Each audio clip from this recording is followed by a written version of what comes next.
Welcome to Adopting Zero Trust, an independent podcast that dives into the world of zero trust and tells the story of people who are adopting it. Throughout our series, we'll investigate why zero trust is becoming a critical concept for cybersecurity. Our hosts, Elliot Volkman and Neil Dennis, will have transparent and open conversations with the people driving modern security approaches forward, while leaving vendor hype behind. It's time to remove implicit trust and buzzwords and get to the root of the movement. Hey there, Elliot here, the producer for AZT, interrupting real quick before we get to a rather compelling episode. We are officially at episode 19 of season 2, which means we are at the end of the season. It's the season finale. And fortunately, we have a wonderful guest to kind of take us home. Neil and I might do a wrap episode, so, check your feed in a couple of weeks to see if something pops up. But if not, have a fantastic and wonderful holidays. We will see you sometime in January when we appear back for season 3. For season 3, we're also going to start opening up some ad opportunities and creative opportunities to work with some of the cybersecurity vendors that tend to reach out to us. But otherwise, we're going to do our best to keep this focused on practitioner voices as part of our series, because at the end of the day, that's kind of what we built this series for. And that's primarily who our audience is, you all. So that being said, thank you all so much for bearing with us and being part of this journey for season 2. Also, if you haven't already, go to adoptingzerotrust.com where you can subscribe to our show notes and updates. I also will be giving away a Flipper Zero, which within context of this episode, I think that is the right thing to be giving away to wrap up season 2. If you're not familiar with what a Flipper Zero is, it is not what it says on the box. It's basically a hacking toy. So for legal purposes, you have to be in US. You have to be 18 or older. And if you do something stupid with it, it is not our fault. Well, you can blame Neil. He's better at that than I am. Anyways, check out Adopting Zero Trust. We will be giving away a Flipper Zero. There'll be details there. It's pretty straightforward. So subscribe, and that's basically how you enter. Easy as that. Anyways, off to the episode. I love this one. I think it's fantastic. Thank you again for being here. We'll see you next season or the wrap episode, whichever happens first.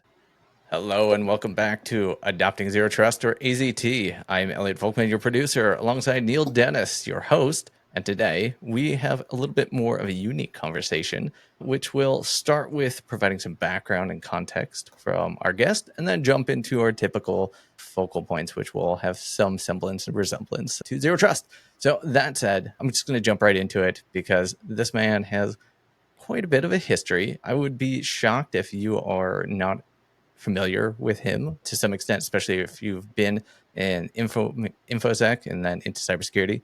It's maybe a little infamous, but certainly paid his dues and going to provide a lot of context that I think folks like ourselves would be very interested in, especially when we jump into the pen test side of this conversation. So without further ado, and again, Hector, I'm sorry if I messed up your last name, but we have Hector Monsegur, who's currently the director of research for an organization who may or may not have started with a significant black hat history, a co-founder of an organization called LulzSec's, and also was known as Sabu. So if you're not familiar with his background, we're going to have a little abridged conversation. So with that being said, Hector, maybe you can open up that can of worms. How did you jump into this world? I know we were just chatting and it is exactly where I want to pick back up. But, when you started, there wasn't higher education programs to help you understand how to pen test and break into things in a safe or legal-ish way. But yeah, tell us about yourself. How did you get into this? And then, that'll lead us to the regular conversation. Yeah, sounds great. Emphasis on the legal-ish for sure. and by the way, before we start here, big shout out to you, Elliot, for reaching out. Of course, Neil for having me. Both of you guys. So far, it's been a pleasure, and I'm looking forward to our conversation. So, in terms of how I got involved in cybersecurity, it really started by accident, man. It started like I think a lot of folks from my era, that mid '90s, early 2000s, era, where they may have seen a film or two, right? The films that really got me interested was like war games and the nets, the common ones that you hear from everybody, right? Sneakers and some other films Hackers. out there. You got to always reference Hackers, right? Hackers, yeah. Hackers was, it was crappy as it is, but It's it cultural. was interesting. Yeah, it was interesting because it introduced me to the concept of like the scene. There's groups of people out there that collaborate. You know what I mean? And when you watch war games, it's just the one kid from the suburbs by himself. You know what I mean? He has the fortune of having computers and an external modem. He has access to certain resources. The nets, right? We have a successful malware researcher. She's fantastic. Shout out to Sandra Bullock, and she has a job, right? So it's like these are people that like are individuals. They're introverted, and so hackers introduced the concept of wait, no, it's beyond that. There's groups of us out there, and we do mingle sometimes. And of course, the famous scene or the infamous scene of risk is everything, right? The introduction of the risk architecture. That was new to me. I had no idea what the hell risk was. And here we are in 2023, we finally get access to it, right? But anyways, I got online in the mid 90s. I was 11 and a half, 12 years old. I think 12 was a solid number there for sure. And my foray into the internet, my introduction was through AOL. That was where it started. And then on AOL in those days, there was a whole scene dedicated to writing custom proggies. That's what they called them, or programs. So these programs will automate certain AOL functionality, but very soon you learn, right, that it was lame because there's so much more you could do. But I definitely give kudos to that time and the developers at that time because they introduced me to programming and playing with Basic and then eventually Visual Basic 3.0, which was 16-bit. I got to learn some basic concepts of API and basic concepts of how to call a library and how to pull a function from a DLL, for example, or OCX or whatever. And then I found myself on IRC, right? Internet Relay Chat, for those of you that are not that familiar. And IRC was the Wild West. It was the place to be. If you wanted to learn, that's where you go. If you want to enjoy some craziness and get cursed out in every possible language and see all the racist stuff you ever want to see in your life, all the stuff that was available on the internet at that time, you could get it in a single IRC channel if you wanted to, or a single IRC network. In my case, it was FNet. I'm not sure about you, Neil. I think Neil, you was probably an FNet guy too, but I'm just speculating.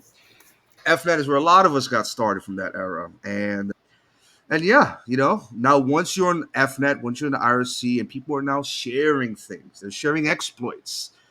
It's funny for those of you that don't know that you're probably in the industry a little bit more recent. You might go on Twitter, you might see an exploit for sale for $8 million, or even the iOS zero-click vulnerability and sandbox escape with the userland privilege escalation. That's going for like I think a Russian marketplace offered $20 million or something like that. But back then you were getting it for free, right? Because researchers and practitioners were very much about the knowledge is power. Let's share that. And by the way, let's hack the Gibsons along the way. So I got into looking at exploits. I started to learn C. And then one day I read a really good article. This was in the mid to late 90s on CGI exploitation. So back in those days, and I'm sorry I'm going a little bit long, Elliot. Feel free to cut out No, technical you stuff, keep right? going, man. This is still the abridged version. If this is a bridge, man, damn. I mean, you got a whole podcast focused on this, which I guess Sure. might as well do a little shout out here. Definitely check that out too. It's Hacker and the Fed, right? You also probably have another one. No, it's just Hacker and the Fed. It's Okay, literally gotcha. me and the guy that arrested me. And we became good friends. Big shout out to Chris Tarbell. He is the man. Definitely. If you guys ever have if you're ever looking for someone from that perspective, definitely hit him up. Nice. So So, yeah, not to cut things to the end, but sure. that is almost the punchline a little bit. Pretend you didn't hear that part, but yeah, absolutely check out Hacker and the Fed too. There are some really interesting stories along there. So, anyways, Hector, Yeah. go on. The floor is yours.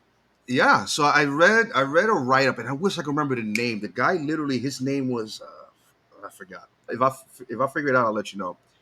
But it was obviously a pseudonym. Some random set of characters, and he wrote about exploitation of web servers by means of CGI. And before PHP became very popular, and now you have like Node, and you have all these different technologies. If you went to a website back in the mid 90s, you may notice the hosts, the path, and then index.cgi or something.cgi. And CGI stood for a common gateway interface. There you go.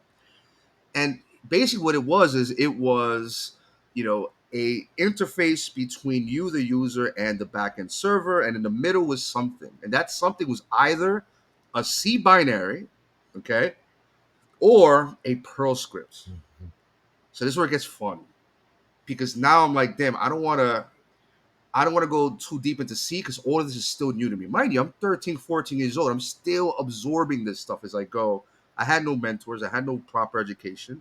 So I was like, okay, I'm still learning. I think Perl might make more sense because it is a scripted language.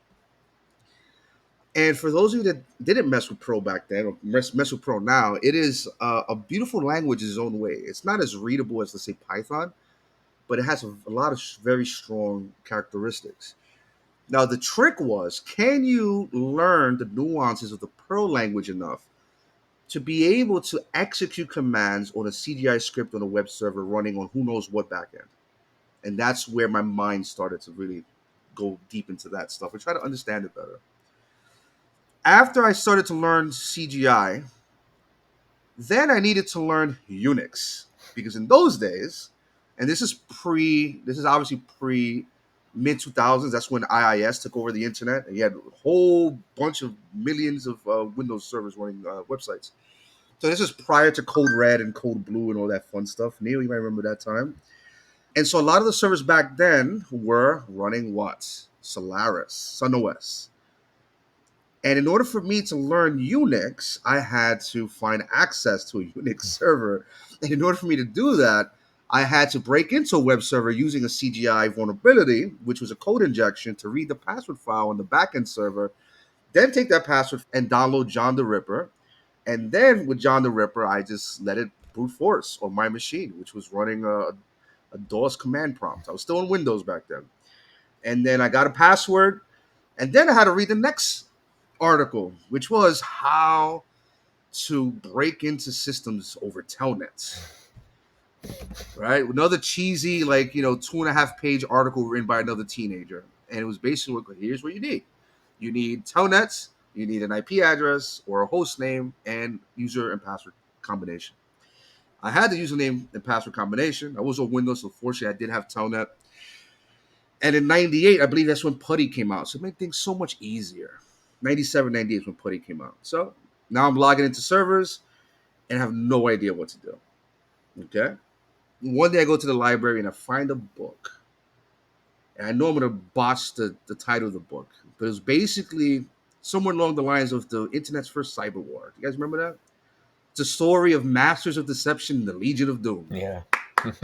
Great story. Great story. And there was one person in that story which I still haven't met yet. I would love to meet. And if you guys know him, send him my regards. But Fiber Optic, the Unix hacker.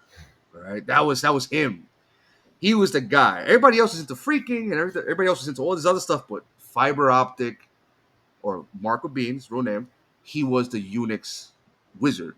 So I said, I want to be like this guy. In order for me to be like that guy, I have to learn Unix. So this is the story of how I accidentally became a systems administrator, and that's how I started my career. So it's a long story, but that's how we ended. That's awesome, man. There's a lot of historical throwbacks. Oh, my Lord. Mm-hmm. Oh, gosh. And then, yeah, I'm not going to go down that rabbit hole more than you already did, but that's awesome, dude. And I think what we were leading into before we hit record was, the requirement around why, right? And you've said this a little bit as well. If you wanted to do these things, like you mentioned, you had to go find a box online because it's not like you could either afford one or B, someone was willing to offer you up a training space. That didn't exist. But back in the 90s, as wild, wild west as it technically was, hacking into a box simply to go poke and prod didn't outright get you arrested, depending on who owned it. Right. That's right. But it was the land of everybody's both ethical and unethical in their approach to everything because the ethics of doing the shit hadn't been defined, which was fine. As long as the business could still move forward, and you eventually told them that you were in there, everybody was pretty hunky-dory, which was nice. But yeah, so we moved beyond this, right? So we got your sysadmin, you get started. I always, we're going to jump up a few years, but you obviously had some issues and some things that kind of tipped you over the scale a little bit towards doing more purposefully things, right? Mm-hmm. I've always been curious about this a little bit. I know a little personally in the background, both from your podcast and some other things about what got you there. I think for me, it's an interesting story to get to understand, how you go from learning and doing things back before it was technically legal to now you're on the other side of the fence, whether on purpose or not, or whether because the laws changed. Mhm. But how did you find yourself transitioning from support squad to the greater LulzSec's Sabu days? If that's a fair story to talk to. Yeah, no, we can definitely touch on that, and I'll try to keep it more brief. The reality is that the security industry back then was very much closed to people like me. At least is the way I felt it. I applied for jobs, I never got a call back, and it was very one dimensional. And a lot of the guys from the early security industry, I'm sure you remember this, Neil, 'cause I know you've been around. A lot of those guys from that early security industry period, I'm talking about like the mid to late '90s and early 2000s, they all came from like the military. They all came together. They started building their businesses together. So not all of them were in the military, right? Some of them, they just were born into it. Their fathers were probably involved in software development, or they had the luxury. Like you look at Robert Morris and the Morris worm. His father was like a professor, so he had access to Unix systems. He had access to technology. In my case, I was literally building computers off the streets, man, and I was, trying to get online and cracking into Earthlink accounts so I could maintain that dial-up connection. You know what I mean? That was the only way I could keep online because I couldn't afford it. But as you move forward there, there was one change for me. There was one thing that changed my direction, my path. Yes, I initially started off very innocent. I assure you that. Even when I broke into a system, I made sure that I would, maintain it. I would patch the vulnerability. I would update the system when necessary. In fact, I think Dave Attell had a good joke about that, right? Back in those days, servers were much more unstable than they are today. And Dave said, I think his joke was, I forgot when I read this at. It must have been like when he was at stake at that time, or maybe I'm mixing the people up. So if the audience knows, feel free to correct it. But his messaging was somewhere along the lines of, well, you know how you know that someone's broken into your network? Your systems are running well, Yeah. right? Because the attackers are going to get in. They want to maintain persistence. They're going to update the system. They're going to patch the vulnerability. They don't want a rehack to take place because then you lose access. But with that all in mind, all of that information, what changed my perspective and changed my direction was the conversation I had with my grandmother. My grandmother was born and raised in a place called Lares in Puerto Rico.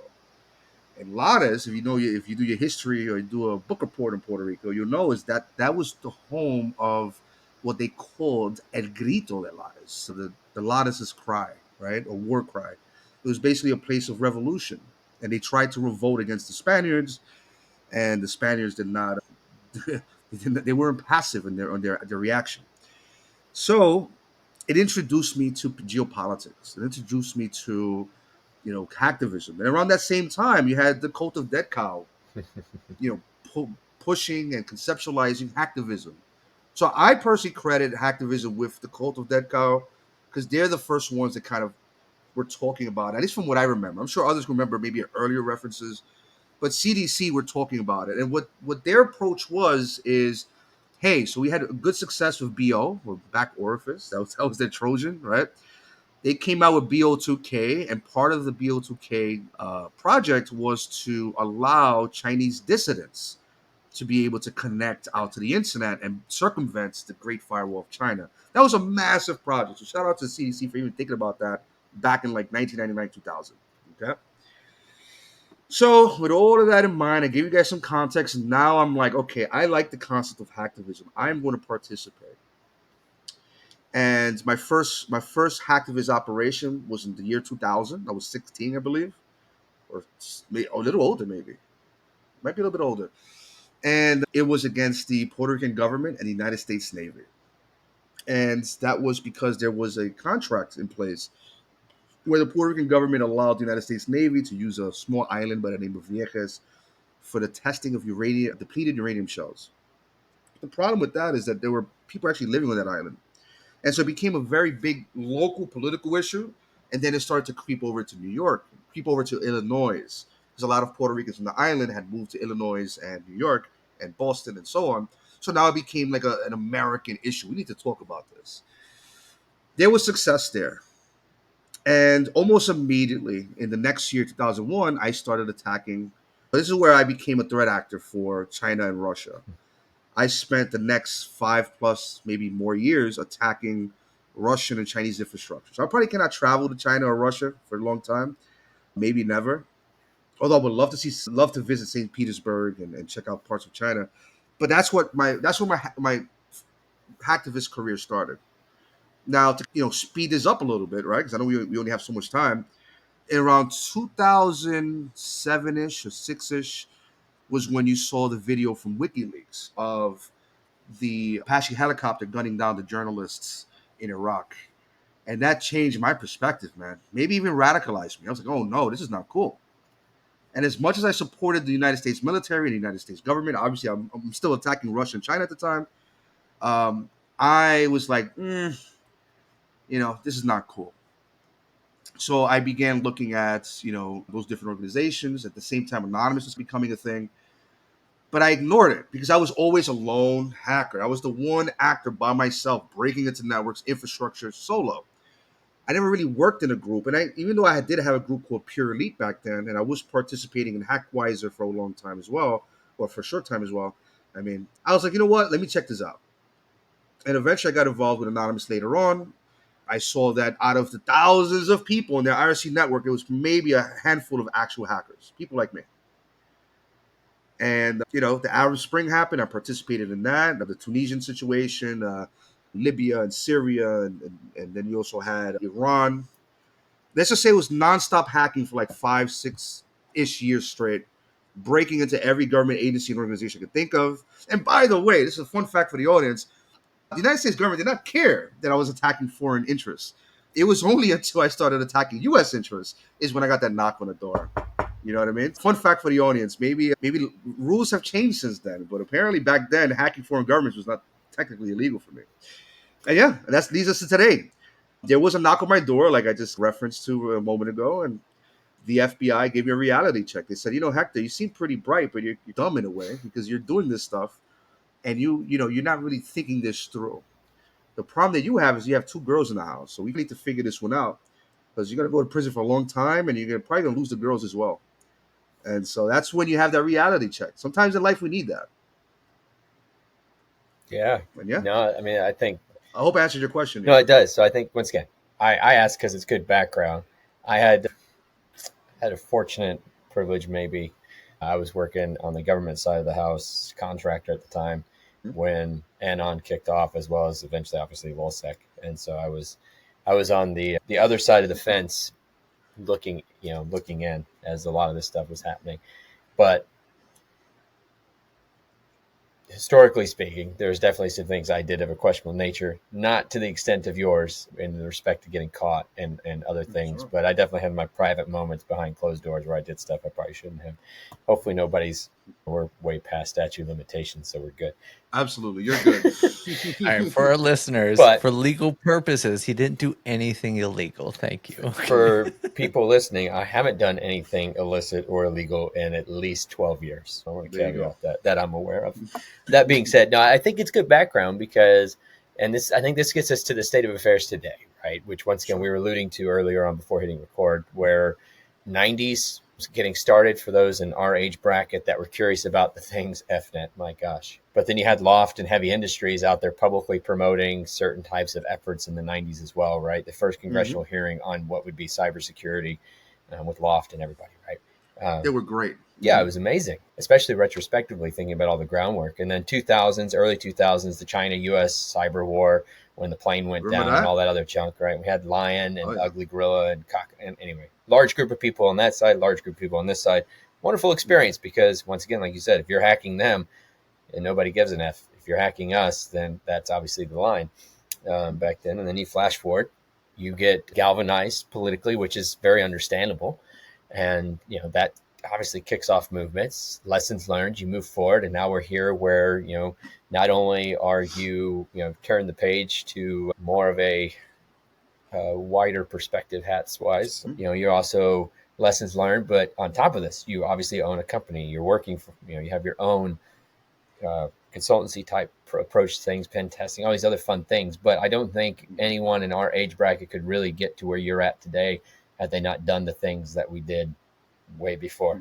I think those are life lessons that today people are never going to have access to illegally or otherwise, Sure. easily and freely. And I think those all build into where you can have this fun perspective around the impact of security today and the necessities of what's there. And then obviously at some point in the next 20 minutes, we'll maybe throw out the word zero trust and get your take on that.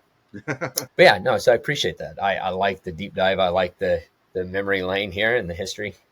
I told Elliot when he told me that you were booked, I was like, man, this is going to be one of those ones, I'm like, do I ask for his autograph or do I just sit back and just play it cool? Because, like I said, you're part of the history of our generation for what it means to, for cybersecurity. So it's cool stuff. So. Sure. Well, come to New York. We'll get some steaks at Peter Luger's, man, and we'll have a nice time. Dude, Trust me. I will. I'll be yeah. up there tomorrow. Oh yeah, man, come through. But no, it's fantastic, Neil, and I appreciate all that. The reality is, and by the way, kudos to you for remembering Lion. Lion was like, that was like I looked at Lion like a counterpart to us, man. He was gangster. In fact, he's a major player in like the Chinese military. I'm not sure you know that. Yeah. Oh yeah. Right? Yeah. He went to jail, right? I think most, if you pay attention to history, for those not aware, Lion was basically the guy who led the Chinese patriotic hacker movement in, what was that, 99, 2000? Yeah, that's right. And then disappeared under the radar for the better part of 7, 8, 9 years. Supposedly went to jail, supposedly was shot, supposedly just died of cigarettes, whatever.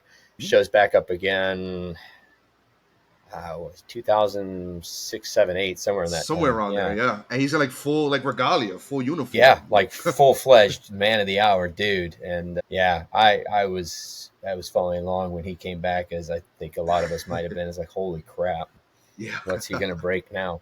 But yeah, that was some fun times for sure. So once again, for everybody, history is important in any effort here, and this is why I think, once again, this is an important conversation. We have a piece of history. Granted, relatively speaking, we're not ancient, but we will be someday, and it's good things to remember. We have to know where we came from. We have to know how we got to where we're at, and more aptly, we have to figure out how to do our lessons in a more politically correct or legal manner, so people don't have to worry about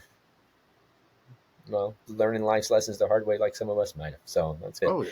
With that in mind, yeah. And Neil, if you don't mind, the one thing I'll say for the audience here is that I brought up a lot of interesting points and parts of our history, and there's some good nostalgia in there, but I'm not glorifying any of that. I look at it as learning steps that we all had to take at that point. You got to remember that in 2023, right now where we stand, if you want to get into cybersecurity and do exactly what I did and learn what I did and learn what Neil did and learned what he does, you have platforms. You have Try Hack Me. You could go to Google Cloud and sign up and get a free terminal, free shell. You can learn Unix there if you want. You could there's Hack the Box and there's HackerOne if you want to practice on a real environment rather than a theoretical or hypothetical environment. We didn't have that luxury, so our route was different. Our path was different.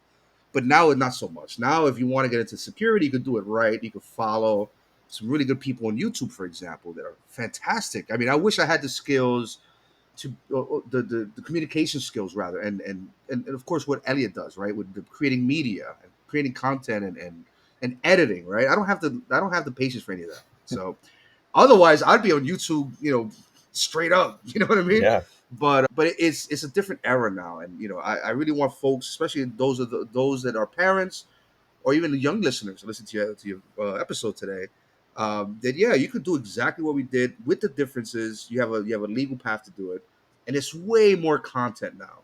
You know what I mean? So hopefully that inspires at least one person. No, man, and yeah, that's awesome. So moving forward a few steps. Maybe trying to give Elliot parts of the tech talk that he wants to have, other than life's history lessons here. Which give me 5 minutes and we're golden. We'll call it clear. But honestly, the background of the story, that's what we're here for. No, it's all good. I mean, Elliot, was there a lingering question now that we've got the story that you wanted to kick off the more topic oriented for our podcast perspective before I take us down another shot? We can add a little context towards the legal side now, maybe pen testing and how it impacts things if you want to go down that route. But, as our listeners can attest to, I've never been able to wrangle Neil, and that's what makes the show great. Awesome. Yeah, talk about whatever you guys want. Pen testing is really solid. It's an interesting place to be in right now because, a lot of companies are looking at pen testing as like a commodity. Some companies that have to hire a vendor for pen testing services are looking at it like, oh man, there's another regulation, another compliancy rule, something else within our industry. we have to check this off. And I want to share some lessons for the audience out there that have to deal with hiring a vendor, because there's a lot of them out there that are still, one thing I didn't mention is back then security, even though it was very young, there was a lot of snake oil. There was a lot of garbage out there. And this is why the security industry took quite some time to grow, because if you wanted to get a specific product or service or something, let's say zero trust was a thing back then, right? You know what they would send you? They would send you a nice big invoice and contract, and they'll send you an appliance. An appliance that you would have to connect to your network, and it'll do all of those zero trust things in the background. And then you would have to pay rent or lease that appliance for the next 10 years of your life and burn through your budget for another 12 years. But thankfully, we're in a much better place. We're in a much better space. And, I see you nodding your head, Elliot, but I think we're sometimes. I mean, the Yeah. antithesis of why we created this podcast was people using zero trust so horribly wrong. Yeah, but you have to.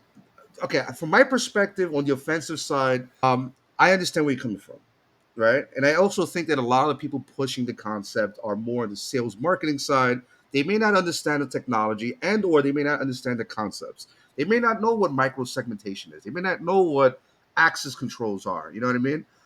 And I feel like, and whenever I'm dealing with salespeople and they start with the gimmicky stuff, I'm like, all right, let's break that down. I'm not admonishing you, and I'm not disrespecting you right now, but let's talk about it. I want you to be an understanding of the topic you're talking about, and that'll even help you with your sales process.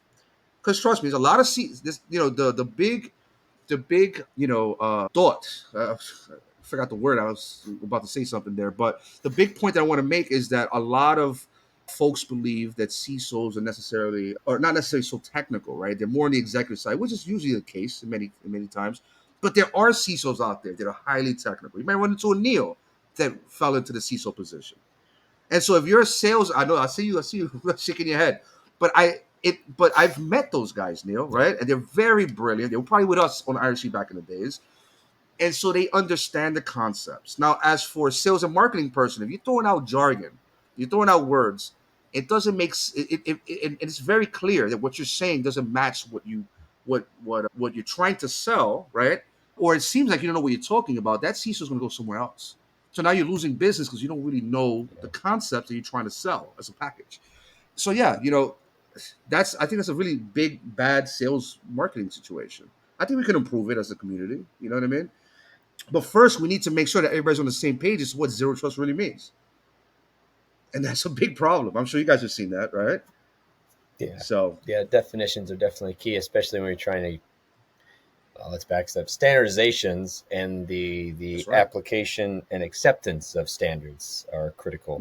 But the problem is now it's twofold. We talk about how easy it is now to break into the scene if you really want to legally break into the scene and do things the right way, free or otherwise. But the one thing that I think has become more burdensome is policy and standards.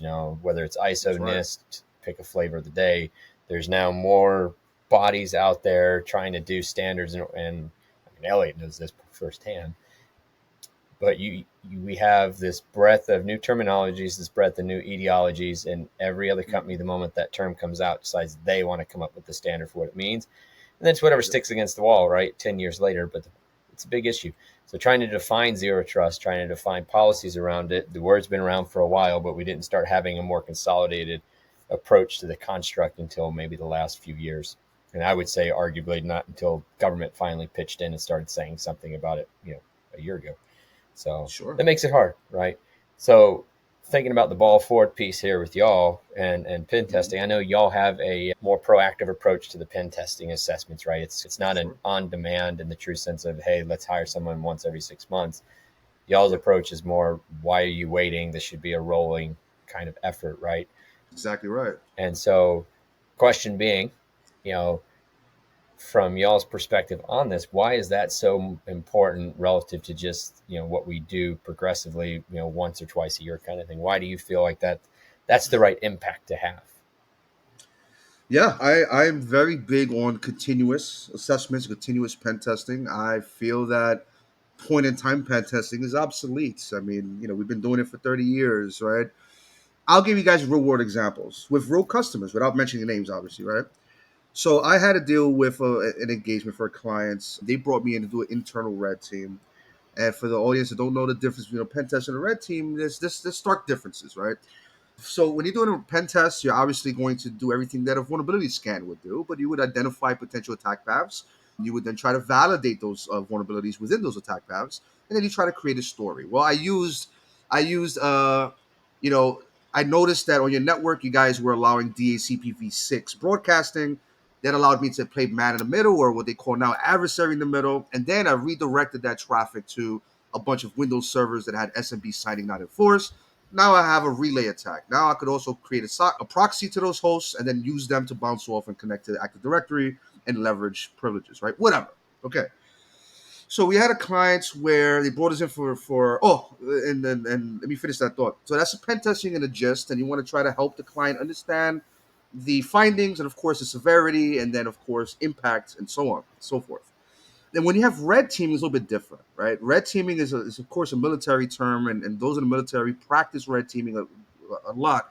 The concept there would be, okay, let's put together a sort of strike force or a red team, or in Sweden, I think it's called a tiger team, right? And ironically, one of my first security ventures was Tiger Team Security. But anyways, the idea there is that in the military unit, in that unit in particular, they would get tasked with a base, let's say a base in Puerto Rico or a base somewhere. The idea would be, hey, can we identify gaps in the security posture of that base? Can we get inside? Are we able to jiggle some keys? Can we just break the lock by force, etc.? You get the idea. And then, of course, there are crown jewels or objectives. That's the main differentiator. So when you apply that to internal network or external network, whatever, you have to work with the client to identify their concerns. Case in point, hey, we've spent a whole bunch of money on MFA implementations, right? Can you circumvent MFA, whatever that means? Can you log into our domain controller over RDP without an MFA prompt? And if you're able to find an MFA prompt, can you use something like MFA fatigue to make a domain administrator just press yes and allow you into the server? So with the red team, you're looking at objectives, right? Specific case studies and or, depending on the rules of engagement, go beyond what a pen test would do, right? So in a pen test, you would validate a vulnerability, maybe even exploit it, right? Depending. In a red team, you would identify, validate, leverage that vulnerability to exploit the system and then move laterally and go as far as you can within your scope, right? Okay, cool. So when you have clients these days saying, hey, we need a pen test to address a regulatory concern, or we're trying to get a cheaper cyber insurance premium, we need a pen test once a year and we need some sort of attestation letter. How can you help us with that? Cool. You come in as the pen tester, and the client waited to the third or fourth quarter. And so they need this done by like December 31st. Otherwise, they're probably going to get fined or they're probably going to get blazed with high premiums, depending on the scenario.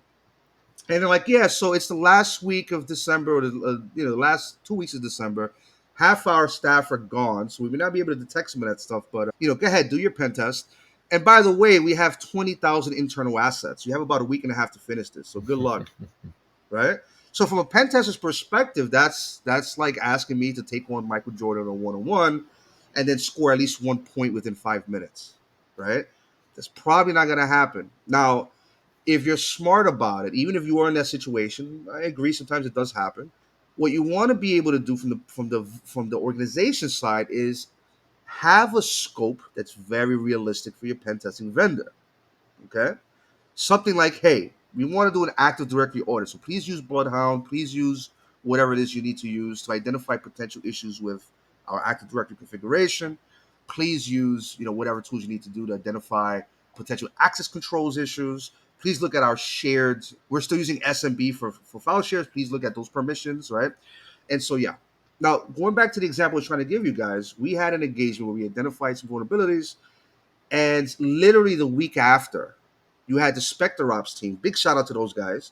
And they came out with their research paper on Active Directory Certificate Services vulnerabilities from ESC1 to ESC11. That's at least 11 different attack vectors in an Active Directory PKI environment. So now the client, even though they're running out of time, they're hitting me up like, hey, what do you know about this? I'm like, don't worry about it. I've already audited the system. I've already compromised AD. I got you. Check out the final report, right? That's where you would hope you would get in a pen testing team. So definitely, as an organization, do your research and find a team that's research forward or research oriented. like a Spectre Ops, or even my team, right? Black Hills InfoSec out of Florida, right? These are companies that, you know, they specialize in research. Even Trusted Sec, shout out to them. These are teams that are focused on research, and they're going to make sure that pen test is solid. Otherwise, you're just going to get a vulnerability scan. You're going to nest a scan with a nice logo on it. Yeah, you give me some chemical flashbacks here from when I was my final job in the military government side contract. I was the guy who had to go through and write up all the formalized reports on the red team exercises for the Air Force. Not the guy who got to go out and have the fun, just the poor schmuck who had to review all the fun and formalize the outputs. Now, that being said, the after action reports and all that. Yeah. That's fun times. May or may not have been one of the reasons why I finally left the contracting side. With that being said, you know, I think, you know, fair points though from both the timing and ability to answer the right questions when legal comes calling. But not only that, if we think about this from trying to move our security, I get up and have some talks every once in a while about reactive versus proactive defense posturing and how to go from A to B, at least at a high level strategy wise. Sure. You know, everybody always, you ask the question, how many of you want to be in a more proactive posture? And pretty much everybody always raises their hand. Then you ask the following question, how many of y'all actually think you're proactive in your approach? And about 92% of the hands go down. And the remaining 5 in the room, when you ask them another question about, you know, what are you doing to be proactive? Then they shut up. But I think this posture, you know, being more proactive with the pen testing, being more iterative, and it becomes a cyclical thing that you apply to, you know, just your all day to day. And this gets us into zero trust a little bit, and in my opinion, where when we think about compliance, we think about policy. Zero trust today, I think, is sitting at a place where it's more strictly driven forward by policy and compliance ideology, and only a little bit about security policy, even though they're wrapped in together, right? Obviously. But I think we're at that kind of cusp of a point where zero trust is building into being true security versus pure compliance. Just like back in the 2010-11 age, all the CISOs were, as they were being created, were compliance driven. Now they're security driven. I think zero trust is in the same phase personally, where it started off as a compliance driven ideology. Now we're into the security driven ideology of it. I think this pen test methodology is a great way. Always check your wall, always check your defenses, always keep it moving forward. And anytime you push anything new, it should be tested repetitively and over until you either break it or push something else new. Exactly right. Yeah. You have to be able to validate your implementations. You know, some companies, what they do is they'll see a really cool product and buy it and implement it, and that's it. They move on, or rather, they'll deploy it and move on. That doesn't really work because a lot of these tools are fantastic. Let's talk about EDRs, for example. EDRs are very cool, right? Some of them are very good, others not so much. And you know, depending on the product you go with, right, they might be plug and play. But the one thing you notice, just to give you guys some heads up here, I've spent like the last 4 years plus researching and working with breach and attack simulation or emulation, you know, and that was a very fun time in my life because even though I was never a malware guy, that really wasn't my thing. I still needed to be able to answer questions from my clients. So I have to sit there and I have to learn these concepts. I had to get into malware research and development, and I had to learn what the attackers in the real world are using in terms of TTPs, right? And the techniques and the tactics, the procedures, their methodologies, what it is that they do once they get into your network and how they move laterally. And, you know, it's different when you're a hacktivist, because when you're a hacktivist, you'll get in and you can sit there for 3 years and just slowly collect information and then one day leak it and be the bad guy, you know? For these ransomware operators or these initial access brokers, right? These guys want to get in quick. They want to get in as easy as possible. They want to make it cheap, right? And then once they get in, they're going to do some lateral movement attempts. They might be noisy, maybe not, depending on the target, right? And then they want to try to identify how they could create the most chaos internally and how to exfiltrate as much data as they can before they're stopped. It's way different methodologies. I had to get into that stuff. And here's what I learned. As you look at EDRs, like I said, some of them are very good, fantastic, without even mentioning the product names. You need to sit down and configure and improve. And every environment is different, okay? So you need to now tailor that EDR configuration to your environment. You have to make sure that you're seeing the actual alerts as they're being detected, okay? You have to do more work. Now, this is where it comes back to Neil's point on proactivity. You have to be more proactive in your measures. If you start to see a bunch of alerts Instead of looking at your sim and saying, "Wow, yeah, this is probably normal activity because I've seen it 10,000 times a day." No, you want to look at and investigate and triage these events as they happen. And now I could imagine it'll be very expensive the bigger your organization is. But then that's when you bring up a third party vendor to help out. You know what I mean? You can't do everything by yourself. Yeah. And you need to figure out a way to budget that into your security program. And here's how I'm seeing some companies doing it, right? They may not want to may not want to like destroy the security budget for the year, right? But they could incorporate this. I've seen this in a couple companies. They'll incorporate bringing in a SIM or a SOC team rather, right? As like one of their software acquisition budgets, right? So they leave the security budget for something else. And I've seen a lot of play in different companies. It's, I've had the fortune to experience a lot of it. But yeah, no, I mean, it becomes difficult when you're buying products, you're deploying it, and just saying, okay, I think we're good. No, you're not, right? You need people to help you out with that. And I think with zero trust, you have similar issues, right? You could buy a zero trust application or appliance or product and set it and forget it, like the old Ronco commercial back in the 80s and 90s, right? But the reality is, no, you still have to be proactive about it. You still have to maintain the logs. You still have to validate that your tools actually work. If you don't, then what's the point? You know? Yeah, 100%. 100%. So I think, I mean, we're mostly up on time. And I don't know where we're at for overage here, but I had one last, I'm going to throw it back to Ellie because I know he's going to ask the same thing I'm going to ask. So I'm going to. No, lay it down. As long as you're not going to ask him what his definition is of zero trust is, because I think we burned that out a million years ago. You go ahead, man. No, I was just going to give a shout out because he's thrown out a lot of good names from a company perspective, but he hasn't actually, other than say, or my company, but he hasn't really actually said what it is. So I feel like we at least throw that down just a little bit from that perspective and, talk for about 2 seconds, Hector, on what you and your company provide relative to this, because, specifically, right? I think that's a fair shout out and a fair play, and people need to understand that the internet legends do still have companies and they deserve money too. Yeah, right now I would say I'm a director of research at a company called Alacrinet. They're out of the West Coast.